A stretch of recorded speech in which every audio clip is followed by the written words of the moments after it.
Hello, everyone. Good morning. This is the fifth Food is a Conversation Alumni edition. And today we have a very special guest. He actually attended multiple educational programs, but not as a student. He was kind of in the background, and he can tell us actually maybe even more as an actual participant. So I am waiting now for Francesco Tita from the Future Food Media team to join us. Hi, Francesco. Hi, Julia. Hi. Welcome, everybody. Hi. Good morning. I was just telling everyone that you actually attended more educational programs than any of the student did because you were there to make sure that everything is communicated well. Yeah. Um, Yeah. so I would actually, I tell all the participants, if you have any questions, please post it in the chat. If our time allows, we will make sure that they don't stay unanswered. And now I would like to give you the stage. Please introduce yourself. Okay.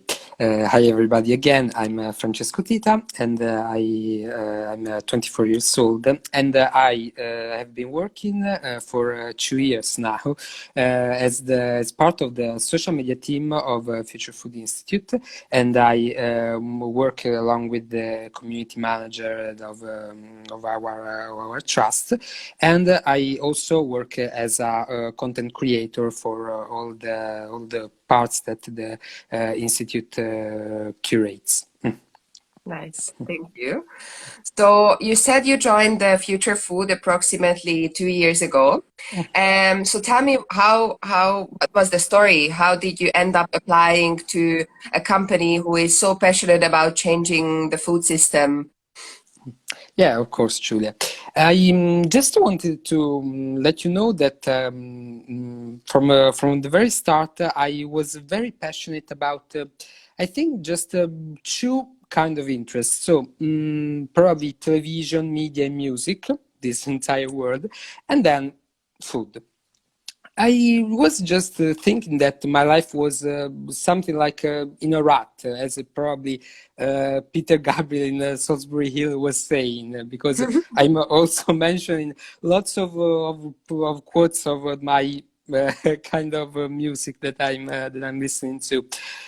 Because I was just thinking that I have also studied communication studies in my university, and I also took my bachelor in 2017.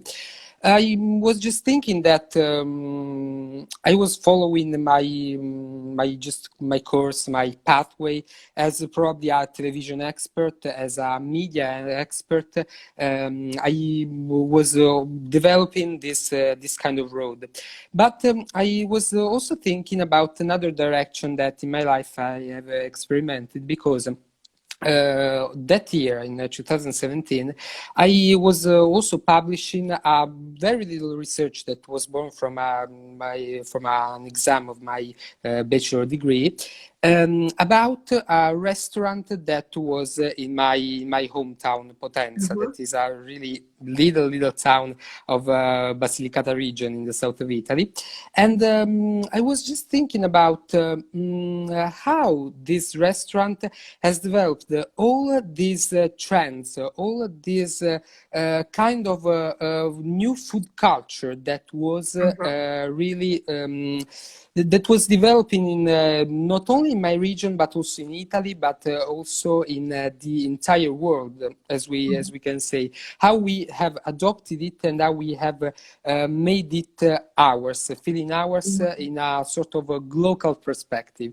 So I was just thinking about, okay, what can I do to better improve my knowledge about this entire world and what this food culture really means, by attending a master degree that was in food, one in hospitality, that I have attended in Bologna. That was become my second home, because it's the place where I currently speak from.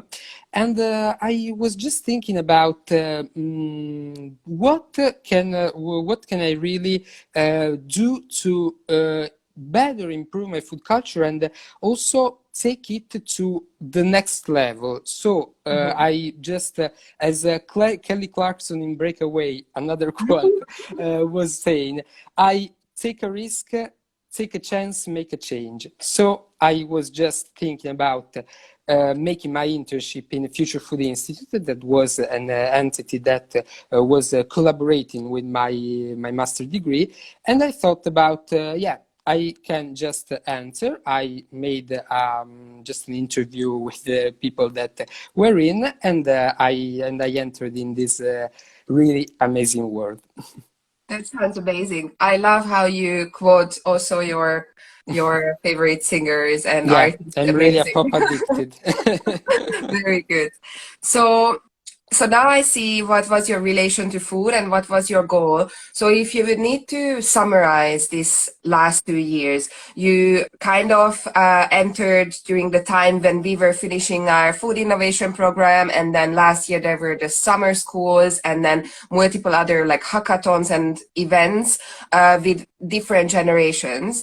How would you summarize how did your view about food and food culture and food system changed? Yeah, I just think that probably food has always been seen by me as a sort of probably a sort of map where I could just take different paths, different roads to be followed. But I think about probably one detail because before entering a Future Food Institute, I was just thinking that the directions were mainly two. The fast direction and the slow direction, also in terms of space and time to just approach these different kind of roads. So the fast pathway is the one that probably is from fast foods, really large restaurant chains that can serve you junk food or just unhealthy food, and probably also unsafe or unsecure food.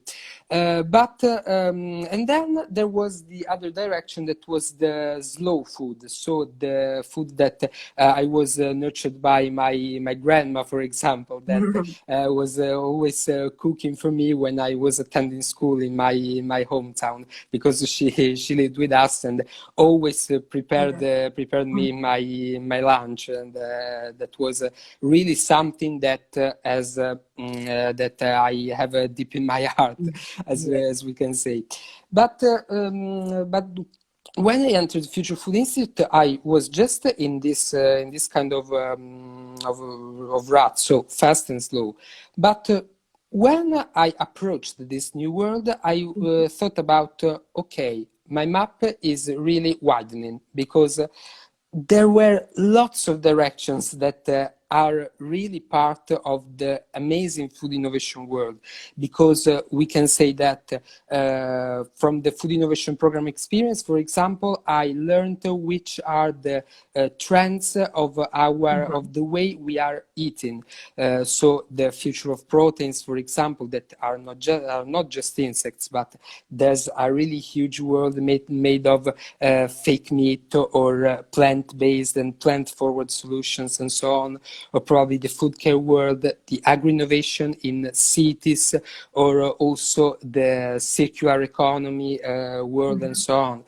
And then from the summer school, I learned the climate smart approaches. So the real relation that's between food and climate, that are probably two worlds that I've never seen so joined and so united as really I considered in my work at Future Food Institute. So I just think that probably in these 2 years I developed a kind of thought that is just like this. Probably all the food innovation and all the directions that can be taken to think about food are just they have just to be seen in one single way: sensitivity. because I think that being sensitive about what we really what surrounds us, what really surrounds us, is the real key and the real keyword to approach these different directions, and also have a sort of mind map that can guide you everywhere. Because in these 2 years, I just learned one thing, and I'm also mentioning now another pop song that I really love. That's called "Nolita Fairy Tale" by Vanessa Carlton. That it's not a really well-known song, but says, "Spent my last 2 years getting to what's real, and now I can see it so clear." So I think that this really summarizes what I'm thinking about. So the direction of sensitivity in any kind of direction we take, thinking to food. Yeah, thank you so much. I mean, I think you summarized the experience, but everyone who joined the future food ecosystem could actually like live with and take further. I just really hope that we as members of this network, we can also like distribute this and this way of thinking to others who might not have the chance to like attend one of these educational programs, but through us, this can be also given further to other people, because at the end of the day we all have a relation to food, so everyone kind of need to vote with their fork. So recently we worked together on a very special event last Wednesday, the Food for Earth Day, and I think it was a great experience, first of all, because seeing that due to the fact that everyone kind of accepts now virtual connections and these events, we could organize an event which went on for 24 hours with more than 100 speakers with such a short time. And I truly believe that the content was very good, so I can encourage everyone to go on the Future Food YouTube channel and listen into to the 24 different sessions we hosted. So you had an also very important role there. You were there to kind of communicate between speakers and the backstage and the listeners on YouTube and everything. So what did you find the most interesting and inspiring during this event? Yeah, I can just say that probably I just learned one thing in this very long journey of a really long journey of 24 hours, because I was just also thinking about the past work that I have done in Future Food Institute, because I was also always in the backstage, working probably on taking notes about what the speakers said in physical events. So I was just thinking about probably hearing and then listening in a second moment, because I had just to elaborate quotes, for example, to be published on Twitter or on Facebook accounts, because I was just following this live posting part in physical events. Now that I managed the part of YouTube, the technical part of YouTube, and also with the relation with speakers on the Zoom platform that we used for all the live sessions, I just learned that hearing and listening in this really special period, in this really particular period. I don't know if it's probably it's a euphemism, but yeah, we have just to admit it. So hearing and listening have never been so close to me, because also probably because we are probably all in a common situation, all in the same situation that we are really living, because we are closed in our homes, we are probably far from our affections, so we are really and deeply close to each other. So I really think that probably the inspiration that that came from this entire experience that I followed for the entire 24 hours, that was a really long journey, but was really inspiring to me, because it made me understand the importance of another quote that I want to mention. That in reality I really follow. I've been following for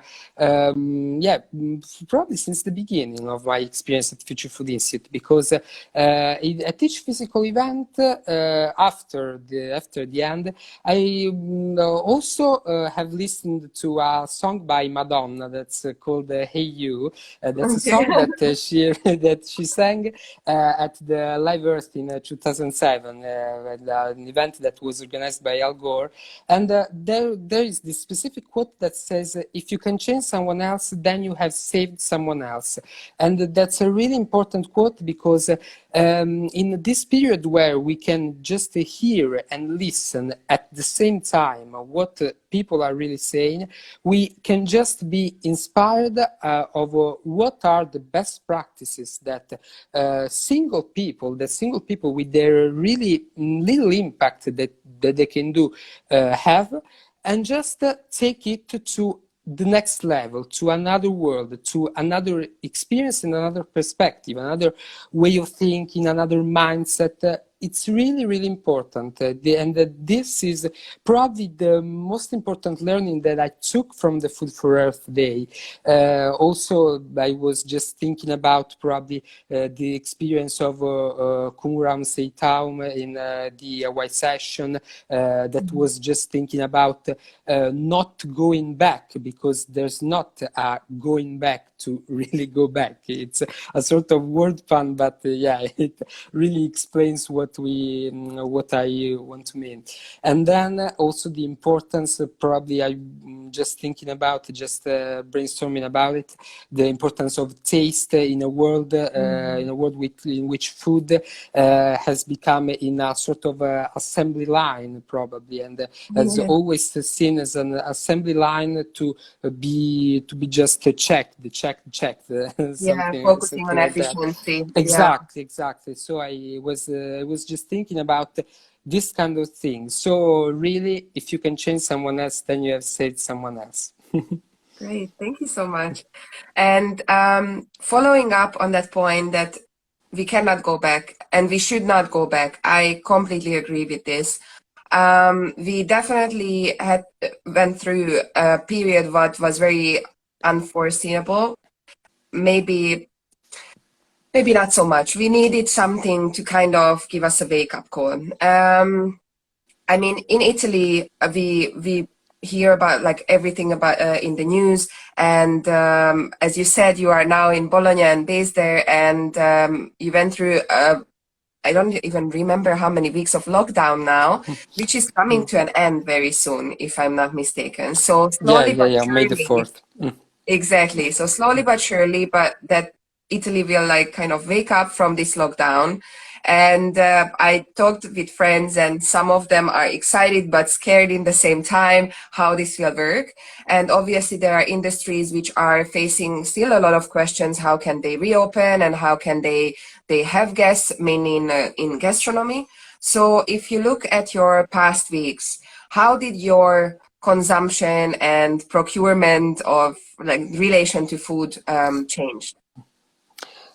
It's a really good question, Julia, because I was just thinking about another quote of one of my favorite songs, because it's called "Wise Man" by James Blunt. I don't know if you remember it, but it was just he was just singing in this song. Got to ask yourself the question, where are you now? And that's probably a question that everyone has asked him or herself, because we were kind of displaced and misplaced in this situation, because we have never been locked in our houses. We have never been forced not to exit, not to just have contacts with other people. So probably the and the food habits also enter in this kind of way, because we can go to restaurants, so we can go to grocery stores in the way we were just going before.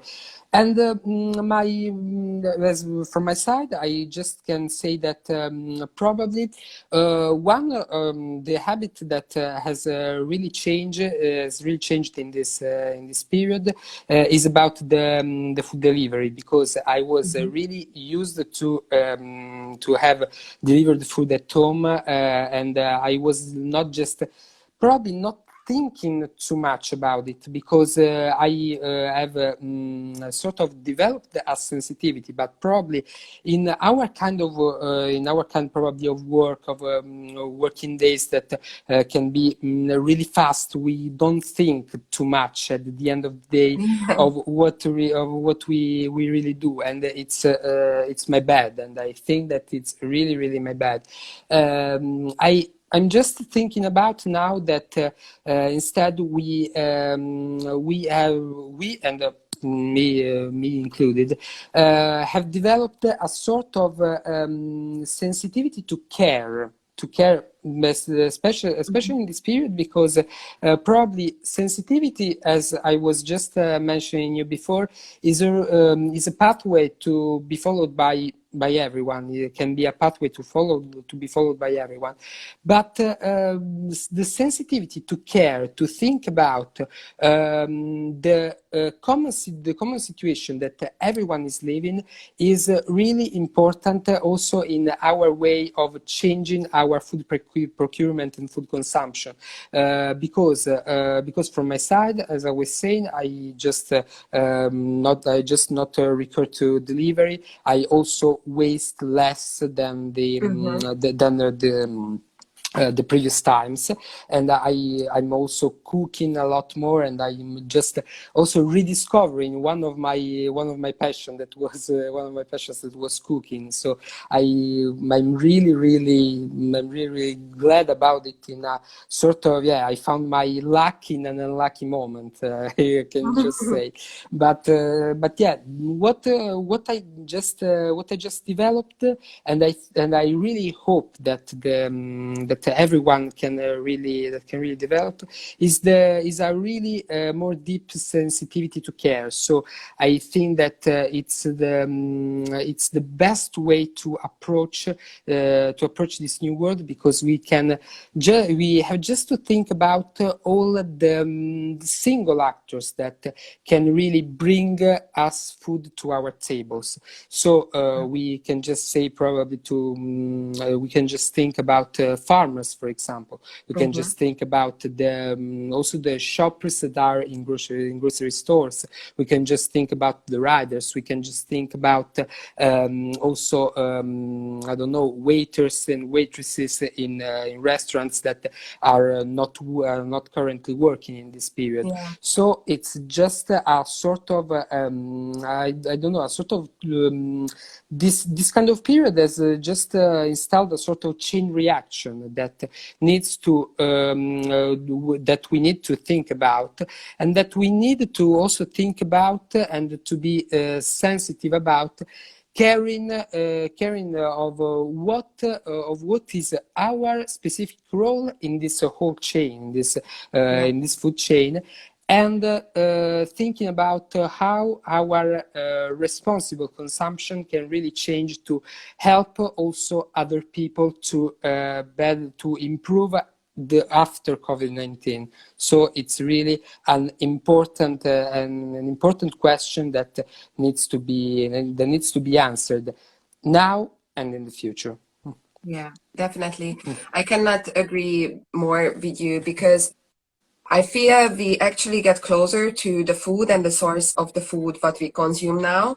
I just really hope that at least a certain part of this will stay after we can, because I don't imagine this staying exactly the same. You will again start cooking less, and you will at one point also go to a grocery store instead of getting delivered, because we had a virtual chai a few weeks back with edible issues in India, and one of the guests said, for me, grocery shopping was an experience.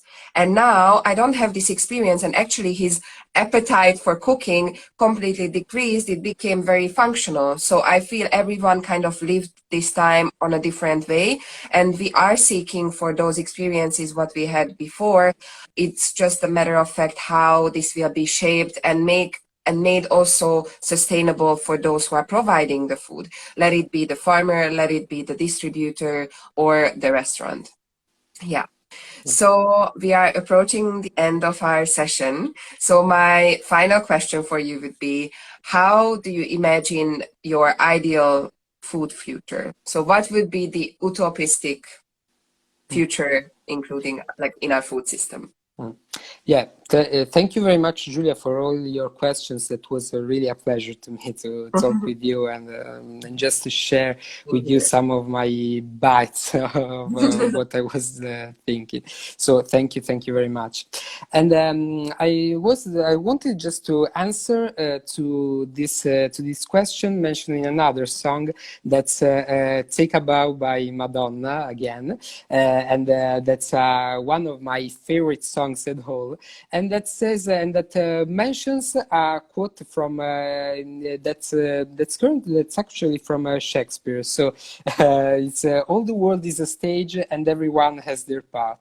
And I think that this kind of quote is what I really want to that I really want to underline for our future, for a good after COVID world, because I think that probably in the world before COVID-19, everyone has not understood so much with what is their role, which is their specific role in this entire food world, and they were not, I think, just aware of that. So I think that the future of food in the after COVID-19 era can just be about awareness. Can just be about awareness that I can see in probably three kind of ways of thinking, because one comes from awareness that people really have. So what they really know, what they from which sources they can be informed, and so on. Another dimension is the fact that a sort of direction that is the awareable part. What do I mean with this term? I was just thinking about the role that people like me or people also like you have in making people aware of what their future of food will be, and what is their role in the entire food chain. So needs to start probably from scratch, because we don't have we don't think that probably people have particular knowledge about some problems that need to be dealt with after COVID-19. So the climate problem, or also the care problem about the food workers, about the food actors in the entire supply chain, and we need to really have this kind of role in for the future.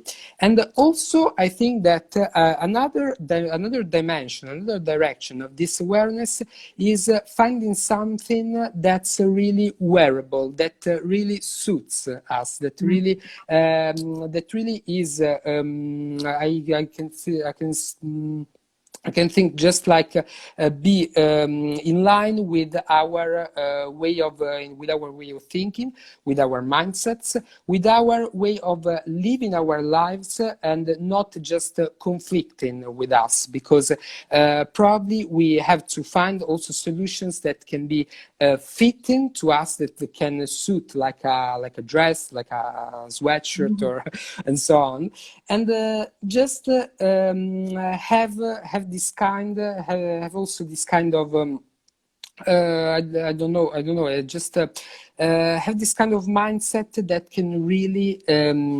that can really suit us. So it's just this way of thinking, because probably we can just think about what other people are saying, but if we don't find something that's just like the words the words we hear in our reality, probably the communication that comes from the other side is probably just noise. So we have just to think about what we have really to develop also in this kind of way. So finding solutions that are really wearable. Yes. I really like this way of thinking, because I agree that we will somehow start from scratch, and I maybe want to call it start with a blank page, and we can decide what legacy from pre-COVID we want to take with us, what has been built to us, to our local context, to our own reality, and add those elements and develop those elements what we believe can make our future more sustainable.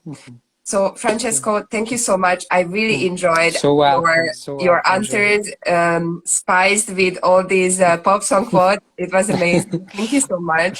So Um, welcome, Julia, and thank you everybody who followed our conversation. Thank you very, Thank very you. much. So the Okay. next Food is a Conversation Alumni edition is next Tuesday, 6:30 p.m. CET. And as you know, we host these sessions twice a week, trying to cover all time zones because our network is pretty global. So stay tuned and watch the Future Food account and space to see who will be the next speaker. Thank you, Francesco. Have a lovely day. Thank you again, Julia. Have you too. Bye bye. Bye Bye. everyone. Bye bye.